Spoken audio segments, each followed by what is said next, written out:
Programme कामयाबी का रास्ता, जिसमें आप जान सकेंगे पढ़ने का तरीका और इम्तहान में अच्छे नंबर लेने का हुनर, तहकीक, जुस्तजू और सोचने का नया अंदाज, कठिन वक्त में पुरसकून रहने का गुर और मंजिल पर पहुंचने का रास्ता।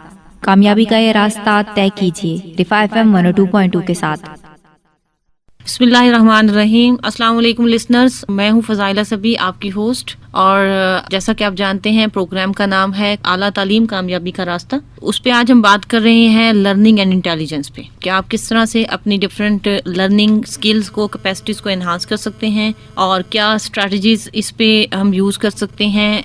और फिर इंटेलिजेंस पे भी डिस्कशन होगी कि इसका कॉन्सेप्ट क्या है और डिफरेंट व्यूज क्या हैं। Either it is something which is genetic या स्टैटिक, या आप इसको चेंज कर सकते हैं। तो इस पे भी मैं इंशाल्लाह आज आपको ब्रीफ करूंगी। सो आज की जो एपिसोड है उससे आपको जो डिजायर्ड आउटकम्स हैं वो ये हैं कि you will be able to analyse your current learning habits in the light of the material जो मैं आपके सामने बात करूंगी। Then you will be able to understand the difference between the meaningful learning and the rote learning. जैसे रटा लगा के पढ़ना और एक मीनिंगफुल लर्निंग, मीनिंग के साथ अंडरस्टैंड करके पढ़ना, उसमें क्या डिफरेंस है। Then we will further talk about के कौन सी डिफरेंट स्ट्रैटेजीज हैं जिनको यूज करके आप अपनी लर्निंग एनहांस कर सकते हैं और अपने GPA को इम्प्रूव कर सकते हैं। ओके, मैनी टाइम्स आपने देखा होगा कि कुछ बच्चों को ये कंप्लेन करते हुए कि GPA जो है वो रिफ्लेक्ट नहीं करता उनकी एबिलिटीज को। अक्सर बच्चे शिकायत कर रहे होते हैं कि मेरा GPA उतना नहीं आया जितना मैंने पढ़ा था। So what can be the reason? Sir आप मुझे बताओ। जी मैम, बिल्कुल आपने सही बात की। ये कंप्लेंट ऐसी है कि जो हम भी किया करते थे कि जी हमने तो इतनी मेहनत की लेकिन हमारा GPA उस तरह से नहीं आया। मुझे लगता है कि मैम यहाँ पे एक तो ये बात होती है कि परसेप्शन इन द सेंस के जब हम लोग क्लास में लेक्चर्स नोट कर रहे होते हैं तो मुझे कभी कभार लगा करता था कि जो बात शायद टीचर ने कही है हमने उसे नोट नहीं किया। एग्जाम जब हुए तो जो क्वेश्चन पूछा गया, क्योंकि हमारे मोस्टली अप्लाइड पेपर्स होते हैं, स्पेशली यूनिवर्सिटी लेवल पे भी आप लोगों के अप्लाइड पेपर्स होते हैं, तो वहाँ पे ये होता है कि जो क्वेश्चन किया गया है आपने उसे उस तरह से आपने उस क्वेश्चन को नहीं किया जिस तरह से आपको करना चाहिए था। तो शायद वहाँ पे फिर जब आपके मार्क्स कम आते हैं तो फिर डेफिनेटली उसका असर जो है वो आपकी ग्रेड्स पे पड़ता है। आप कह रहे हो कि जिस तरह से क्वेश्चन किया गया है स्टूडेंट उसको समझ नहीं पाते, परसीव नहीं कर पाते, या रिक्वायर्ड आंसर जो टीचर चाह रहा होता है वो उनसे नहीं कर पाते। ओके, निदा आप क्या कहोगी? मैम, मेरा भी ख्याल है समटाइम्स ये भी होता है कि स्टूडेंट अपनी तरफ से पढ़ के तो चला जाता है लेकिन वहाँ जाके वो लिख नहीं पा रहा होता जो उसके माइंड में होता है, यानी वो राइट डाउन वो चीज़ नहीं कर पा रहा होता जो उसके माइंड में है, और वही बात जो उसके टीचर पेपर चेक करने वाला है उसको भी फिर नंबर कम देने पे मजबूर कर देती है। और शायद हमारे यहाँ एक और इसकी बड़ी वजह ये भी हो सकती है कि जो हमारा इस वक्त जो लेवल है, जिससे हम बात करते हैं इंग्लिश की, अगर हम बात करते हैं तो बहुत सारे स्टूडेंट्स ऐसे होते हैं जिनमें ये एबिलिटी होती है, मतलब बहुत कुछ उनकी मेंटल एबिलिटीज़ बहुत ज़्यादा होती हैं, लेकिन सिर्फ लैंग्वेज की वजह से वो मार खा जाते हैं। बिल्कुल ये भी कहें कि सिलेक्शन ऑफ वर्ड्स जो है वो अच्छे नहीं होते हैं। यस, ओके, ये जितने भी आपने डिस्कशन की है कि ये फैक्टर्स हो सकते हैं, ये सारे हो सकते हैं, लेकिन इसमें सबसे बड़ी बात ये है कि basically most of the time students जो स्टडी स्किल्स अप्लाई कर रहे होते हैं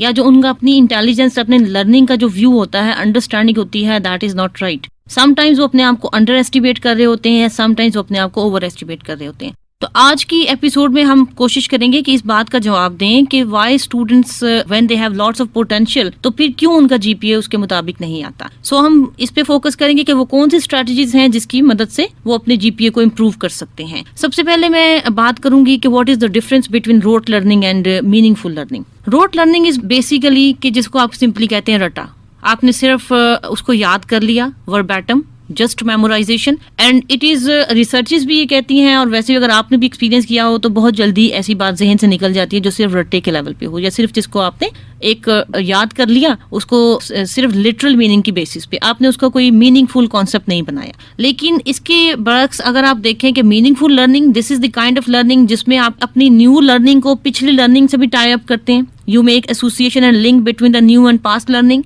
और इसके अलावा यू गिव मीनिंग्स देने की वजह से वो कॉन्सेप्ट बन जाता है, और वो कॉन्सेप्ट आपके लिए डिस्क्राइब करना, अंडरस्टैंड करना और फिर उसको रिकॉल करना इजी हो जाता है। So try to develop meaningful learning skill. जब भी आप किसी कंटेंट को पढ़ें तो मीनिंगफुल वे में पढ़ें और उसको कोई ना कोई मीनिंग देने की कोशिश करें, उसको कॉन्सेप्ट नहीं बजाय इसके कि आप सिर्फ डेफिनेशंस को याद करने की कोशिश करें। अनदर इम्पोर्टेंट थिंग इज, यहाँ पे जो मैं बताऊंगी आपको, ब्लूम्स की टेक्सोनॉमी है फॉर एजुकेशन, और उसमें वो एक हायरार्की की बात करता है कि जिसमें डिफरेंट लेवल ऑफ थिंकिंग है। एंड ही सेज कि अगर स्टूडेंट का level of thinking at the very initial level पे है, जैसे मिसाल के तौर पे रिकॉल है, तो अगर वो सिर्फ रिकॉल के लेवल पर रहेगा तो वो जो हाई लेवल ऑफ थिंकिंग है वो अचीव नहीं कर पाएगा। तो इसमें जो डिफरेंट लेवल्स हैं वो मैं आपसे शेयर करूंगी। रिकॉल, जिसमें आप सिर्फ इन्फॉर्मेशन को मेमोराइज कर रहे हैं। फिर आ जाता है ट्रांसलेशन, कि आपने रीस्टेट कर देते हैं उसी चीज को अपने वर्ड्स में। This is also lower level of thinking. Then interpretation. Interpretation involves identification of concepts and relationships, कि आप कॉन्सेप्ट बनाते हैं और फिर उन इंफॉर्मेशन में डिफरेंट वे से उसे लिंक करने की कोशिश करते हैं। जब आपके पास इंटरप्रिटेशन आ जाती है तो then you are able to apply the knowledge, आप अपनी नॉलेज को अप्लाई कर सकते हैं। इसमें आपका क्या आता है कि आप जो लर्निंग आपने क्लासरूम में बैठ के ली है, you are able to apply it in your daily life. You can solve problems. इसकी एग्जांपल हम ये दे सकते हैं कि एक स्टूडेंट है, जैसे मिसाल के तौर पे अगर मैनेजमेंट का स्टूडेंट है, वो एक थ्योरी पढ़ रहा है, ऑर्गेनाइजेशनल कल्चर कह लें या मोटिवेशन से रिलेटेड कोई concept, how you can motivate your employees. तो अगर वही चीज वो जाके किसी प्रैक्टिकल सेटिंग में अप्लाई कर रहा है तो then this is going to help कि वो अपने नॉलेज को एप्लीकेशन के लेवल पर ला रहा है और वो अपने प्रैक्टिकल प्रॉब्लम्स को सॉल्व करने की कोशिश कर रहा है। इससे आगे जो लेवल आ जाता है वो है analysis. Analysis is actually identification of component parts, determination of arrangement, logic, semantics. Like इसमें आप एनालाइज करते हैं कि इसमें what could be possible. Everyday life के पॉइंट ऑफ व्यू से आप बात करें तो यू एक्टिवली एनालाइज कि कहाँ कहाँ मेरे लूप होल्स थे, what I need to be done, मजीद मैं इसमें क्या कर सकता हूँ, या पीछे मेरे क्या उसमें गलतियां और खामियां थी। फिर सिंथेसिस है। सिंथेसाइज में आप क्या करते हैं कि इन्फॉर्मेशन को डिफरेंट चंक्स लेके उसको आपस में लिंक करते हुए अपने प्रॉब्लम को सॉल्व करने की कोशिश करते हैं। And then evaluation. सिंथेसिस में आप एक्चुअली कोई नई चीज भी क्रिएट कर सकते हैं, जैसे कोई पहले कोई मॉडल या थ्योरी थी, उसी की बेसिस पे यस आप कोई नई चीज अपनी क्रिएटिविटी से बना सकते हैं। एंड देन इवेल्युएशन के कॉन्टिन्यूसली आप देखते हैं कि आपने इन तमाम चीजों की कि इसमें आप जजमेंट कर सकते हैं, ability to make decisions, and then you see look at the positive negative points and then you can make further new evaluations आप कर सकते हैं और नई इन्फॉर्मेशन के साथ आप जो है मजीद इसमें अपनी इन्फॉर्मेशन ऐड कर सकते हैं। This is a continuous process. तो अगर तो स्टूडेंट सिर्फ यूनिवर्सिटी एजुकेशन, जैसा कि आपको पता है कॉम्प्रिहेंसिव एजुकेशन, इसमें आपको क्रिटिकल थिंकर बनना है, इसमें आपको क्रिएटिव बनना है, इसमें आपको रिफ्लेक्टिव बनना है। तो अगर आप सिर्फ रिकॉल और ट्रांसलेशन के लेवल पर रहते हैं तो क्या होगा कि आपकी वो जो एक क्रिटिकल एबिलिटीज वो एनहांस नहीं हो पाएंगी। यूनिवर्सिटी टीचर्स का भी ये काम है कि वो स्टूडेंट्स को हायर लेवल ऑफ थिंकिंग तरफ लेके जाएं, जहां पे वो इंटरप्रिटेशन कर सकें नॉलेज की और फिर उसको अपनी एवरीडे लाइफ में अप्लाई कर सकें। यहाँ पे मैं आपसे एक रिसर्च शेयर करूंगी जो कि अमेरिका में कैलिफोर्निया में एक रिसर्चर ने की, और उन्होंने ये देखा कि स्टूडेंट्स विद जीपीए ऑफ 3.7 और more out of 4 and students who have 2 और लेस देन 2 जीपीए, तो उन्होंने कंपैरिजन किया कि क्या ऐसी रीजंस हैं।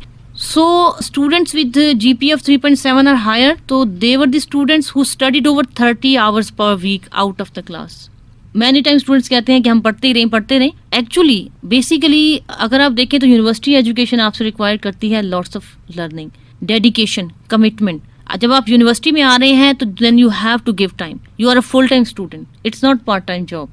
तो आपको फुली कमिटमेंट के साथ टाइम देना पड़ेगा। जब तक आप टाइम नहीं देते आपको डिजायर्ड आउटकम नहीं मिलेगा। Secondly, they evaluated such students, reviewed material prior to class. ये वो स्टूडेंट्स है जो क्लास में आने से पहले ही लर्निंग करके आ रहे हैं। चैप्टर टीचर ने दिया हुआ है, जिस भी चैप्टर पे टॉपिक है वो उस पे रिलेटेड मटेरियल पढ़ के आएंगे। जब पढ़ के आएंगे they are able to ask questions and things are more clear to them. Then another thing was that कि they were always 1 or 2 chapter ahead in the class. They were the ones कि जो already खुद से पढ़ के आ रहे थे। Then teacher was clarifying the things, तो it was making more easy for them to learn the concepts even sitting in the class. They always reviewed their notes after the class. मैंने पहले भी जैसे ये बात कही थी कि जैसे ही लेक्चर खत्म होता है अपने नोट्स को उसी दिन रिवाइज करें, बजाय इसके कि आप छोड़ दें, बिकॉज आपने जो भी सीखा होता है फ्रेश होता है और आप उसको अच्छी तरह से रिटेन कर सकते हैं। And they were the ones who visited their professors and instructors many times whenever, जब किसी प्रॉब्लम में आते they never hesitated. So I would suggest you कि never hesitate कि अपने इंस्ट्रक्टर से, अपने टीचर से कोई भी आपको प्रॉब्लम आ रहा है जाकर उनसे मिले और शेयर करें कि this is something which is not clear to me.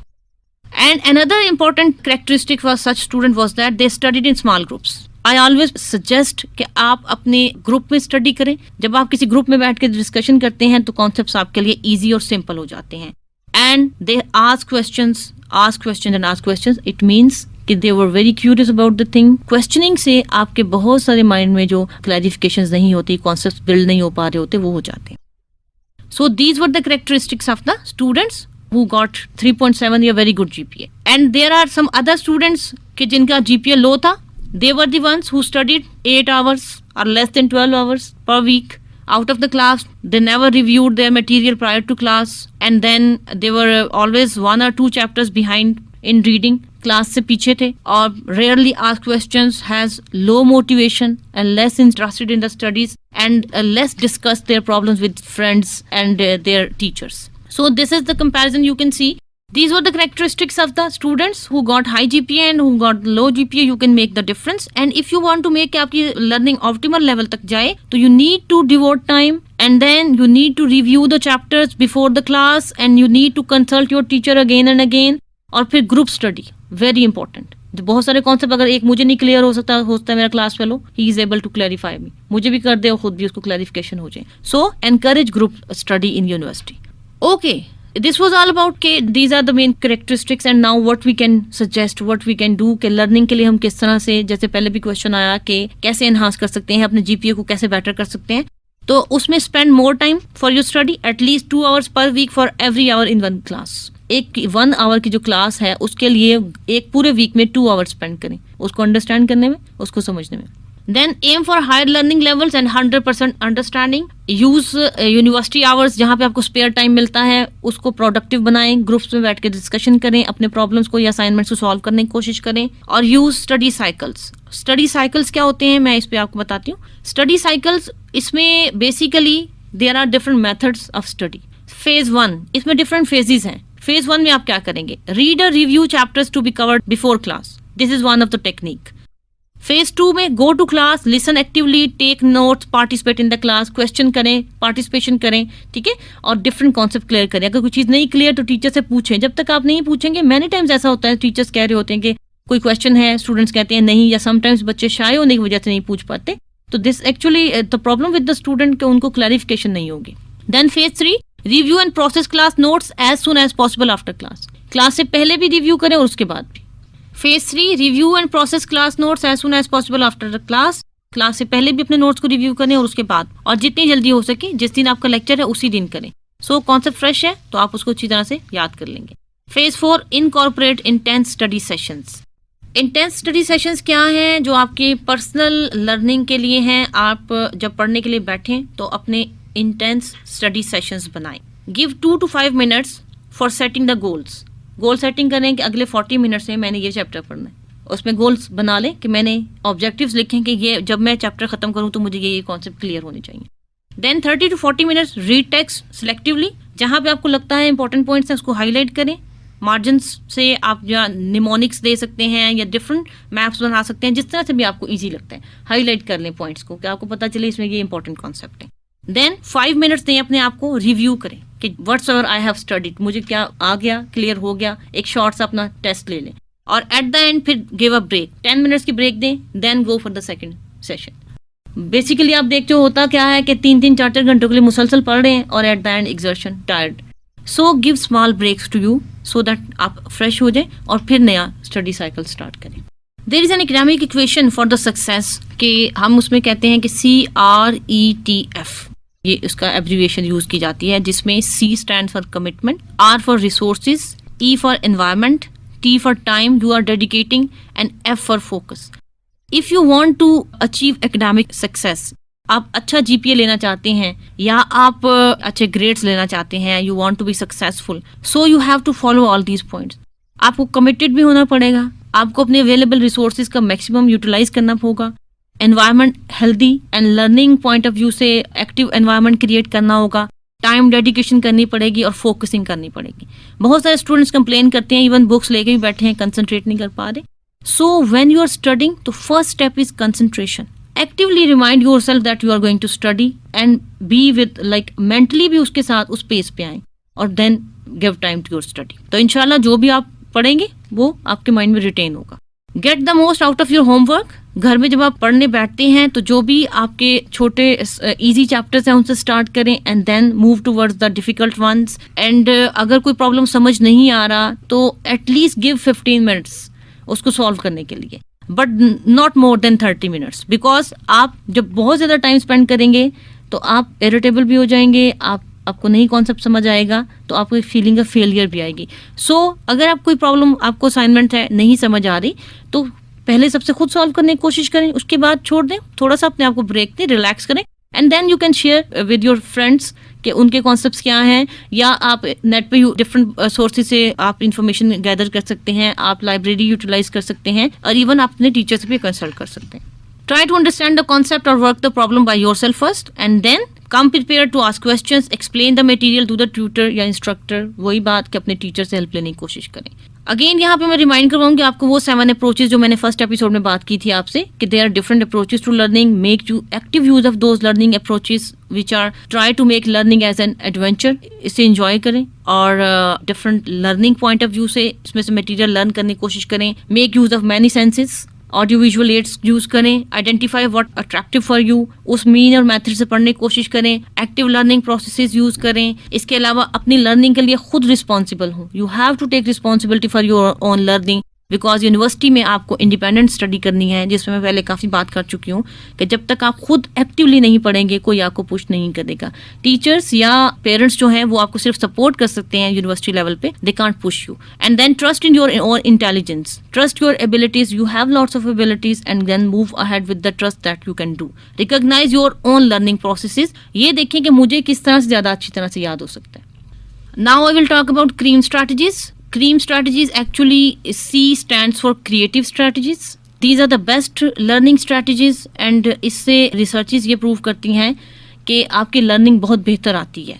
Try to be creative, have confidence to use your individual strategies and styles, बजाय इसके कि दूसरा किस तरह से पढ़ रहा है मैं उसको फॉलो करने की कोशिश करूँ. जो स्टाइल आपको सूट करता है उसको फॉलो करें. Apply imagination to your learning. Imagination का जो मेथड है दिस इज़ वेरी यूजफुल, और अक्सर वो स्टूडेंट जिनको बहुत एंग्जाइटी होती है तो मैं ये उनको सजेस्ट करती हूँ कि वो अपने रूम में बैठ के एग्जाम से फ्यू डेज पहले इमेजिन करें they are sitting in the exam room, and then try to have that situation. तो वो जो एंग्जाइटी उस वक्त फील हो रही है, फिर रिलैक्सेशन एक्सरसाइज की मदद से वो अपने आप को काम डाउन कर सकते हैं. देन सेकेंड पॉइंट है reflective. Be able to sit with your own experiences. आपकी लाइफ में जो भी एक्सपीरियंसेस हैं, जो लर्निंग एक्सपीरियंसेस हैं, इसके अलावा जो भी एवरीडे एक्सपीरियंसेस हैं, try to make use of those experiences, और उनसे उनको एनालाइज करें, इवेलुएट करें, और फिर उन्हें एक एक्टिव प्रोसेस बनाएं कि अगर मैंने कुछ पहले मिस्टेक्स की थी, फॉर एग्जांपल अगर फर्स्ट सेमेस्टर में मेरा अच्छा इतना जीपीए नहीं आया तो मैं सेकंड सेमेस्टर में उसको कैसे इंप्रूव कर सकता हूँ. Try to identify loopholes, वो जो आपकी कमजोरियां हैं, कमियां हैं, खामियां हैं, उनको आइडेंटिफाई करें एंड देन उनको रिमूव करने की कोशिश करें. तो it will really help you a lot. And again आपकी लाइफ में जो भी प्रॉब्लम्स भी आ रहे हैं, try to draw some lessons from it, because life में जो भी प्रॉब्लम्स आते हैं basically they are for your learning. So make it a very active learning process. Then E stands for effective. It is actually organize your time, set your priorities, आपकी तरजीहात क्या है. State of mind, अपने mind को fully concentrate करें. उस जब आप पढ़ने बैठे हैं तो उस वक्त रिमाइंड करवाएं कि आई एम स्टडिंग. तो so be with the book, not like that कि बुक तो आपके सामने पड़ी है, ख्यालात में कोई और चीज़ें चल रही. तो how you can get the concept.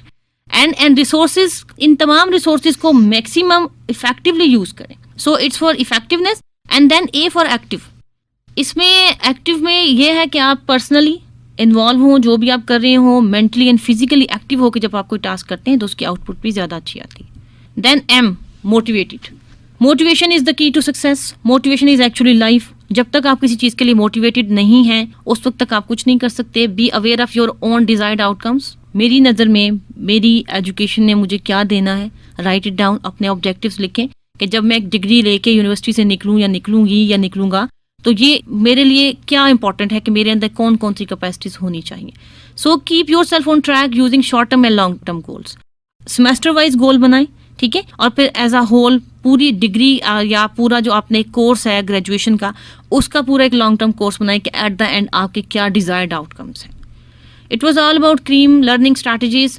Okay, now I will help you कि आप अपनी लर्निंग को कैसे ऑप्टिमल लेवल तक ले जा सकते हैं. There are few techniques. Number 1, learning can be very easy when you are in a physical state to learn.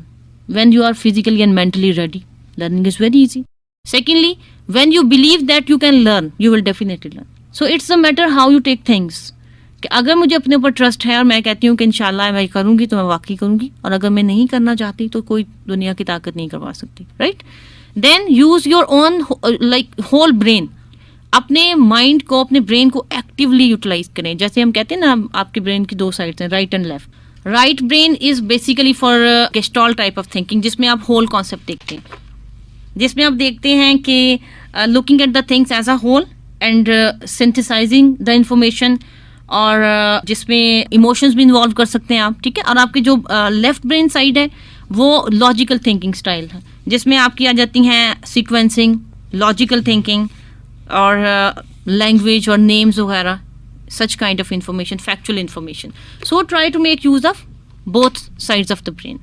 Another tip is that के use cream strategies जो मैंने अभी आपसे शेयर की, and enjoy whatsoever you are learning. You work with others, try to work with others. दूसरों से interaction करें, healthy interaction. दूसरों के साथ अपने experiences भी share करें, उनके experiences से भी learning करें. It was all about learning. अब थोड़ी सी मैं बात करूँगी intelligence पे. What is intelligence? सारा मुझे आप बताओ, define करो कि intelligence है क्या. हम कहते हैं ना that person is very intelligent, so what it is? Ma'am मेरा ख्याल है intelligence is something different.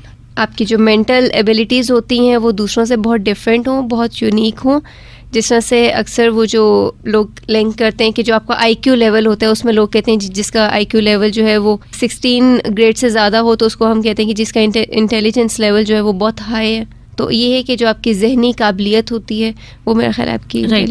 Nida आप क्या कहती हैं? एक तो मैम जो सारा ने बात की कि IQ लेवल, दूसरा ये भी है कि वो कितना जीनियस है, कितनी जल्दी वो कोई चीज़ पिक कर रहा होता है या कितनी जल्दी वो किसी बात का रिप्लाई कर रहा होता है, कितनी जल्दी उसकी लर्निंग हो रही होती है. तो यही उसका IQ या इंटेलिजेंस होती है. ओके, बेसिकली हम समझ रहे होते हैं कि IQ is something which is very much genetic या it is something which is fixed. Let me tell you, there was a concept, Spearman ने ये कॉन्सेप्ट दिया था कि IQ जो है वो फिक्स्ड है, but actually intelligence is an ability. It's कि आप अपने ना सिर्फ आपकी एकेडमिकली आपके उसमें आ जाता है कि how you are doing your academics, आपके ग्रेड्स कितने अच्छे, but it's ability to think rationally, logically, and it's the ability how you're going to solve your problems. It's the ability how you cope with your everyday situations, right? And then Gardner who has given a concept के intelligence जो है वो multiple हो सकती है, it's not just fixed and static. He says कि basically intelligence is consist of many separate independent systems which interact with each other. He says कि for example कि आपके जैसे interpersonal relationships हैं तो उसमें आपकी interpersonal type of intelligence कि आप लोगों से इंटरेक्शन करते हैं, you are cooperative, you are helping other, and if you are kind of person के your mathematical ability, he says this is another type of की इंटेलिजेंस है जिसमें आप अपने मैथमेटिकल प्रॉब्लम्स को सॉल्व करने की कोशिश कर रहे हैं, राइट? जैसे आप देखें एक person very bright student in academically, तो समटाइम्स यू विल सी के सोशल रिलेशनशिप्स में not so good. So intelligence is not just like कि आप एक एरिया में very clever and not in the other. So it's actually refining all the skills. And one another important concept जो मैं यहाँ पे दूंगी कि यूजुअली हम समझ रहे होते हैं intelligence is a general fixed for life, I can't do anything, इसके साथ ही मैं पैदा हुई और मैं इसी तरह से रहूंगी.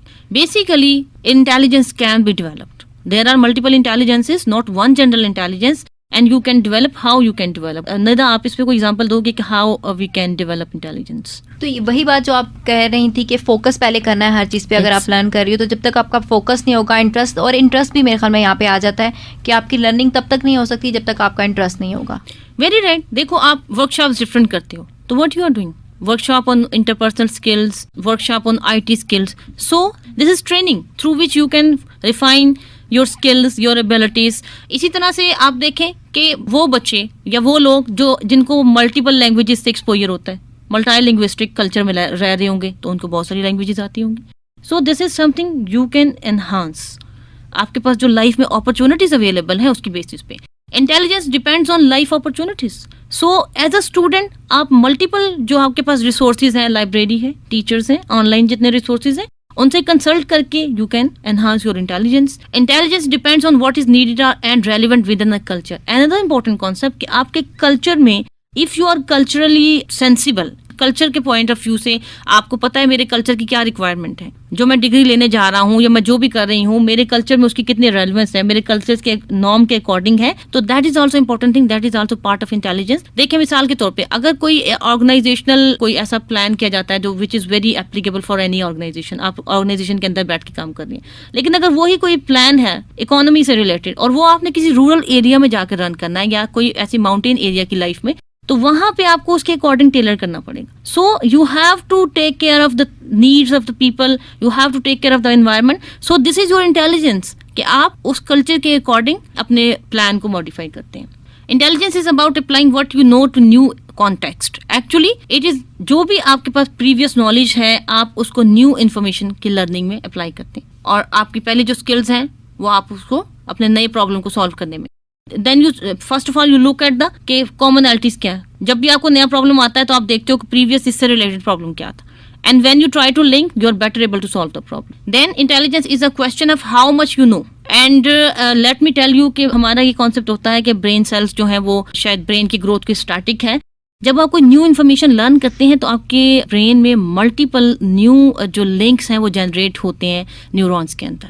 सो your brain is plastic, like it has lots of plasticity and flexibility is there. अगर आप न्यू इन्फॉर्मेशन या न्यू लर्निंग के लिए जाते हैं तो it helps you and supports you.